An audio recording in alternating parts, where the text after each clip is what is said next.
other day, a couple days ago, I was thinking about fire, and what I was specifically thinking about was spruce tar.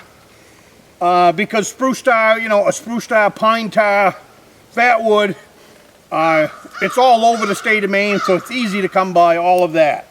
But my thought was, as I was thinking about an older pine tree and an older spruce tree versus a young spruce tree and versus a young pine tree.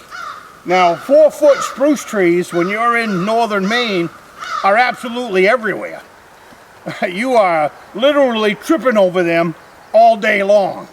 So I got thinking about that tree. All these videos is about why lug it, why carry it, why buy it when it's already out in the Maine forest. So my thought process was going towards a small spruce tree, and it was also going towards a small pine tree. So what I've done, and the reason for small is because the bark is still brand new. There's nothing on an old pine tree, there's nothing in that bark that you can use as far as other than throwing it on the fire and building a fire. But my thought is what about a young spruce tree, or what about a young pine tree?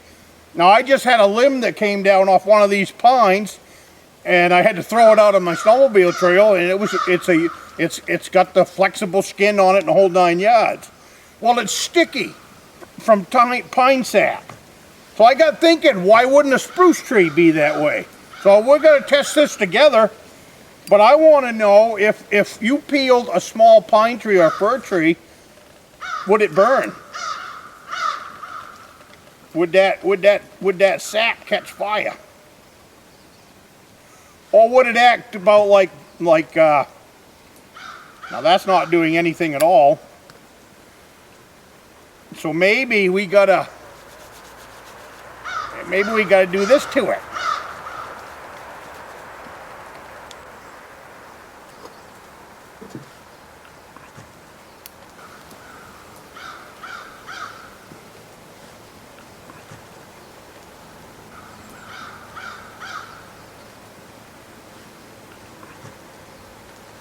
And this is the kind of stuff that I do out in the woods.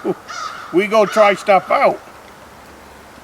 Now, it doesn't look like that's acting just about like green firewood.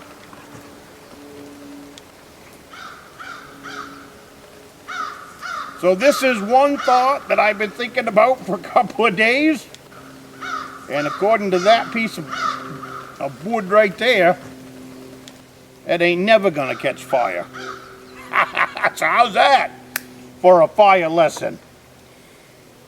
But that's the kind of stuff that I do out in the woods, and I recommend it to other people to do the same thing when you are learning about what's flammable, what's not in the woods.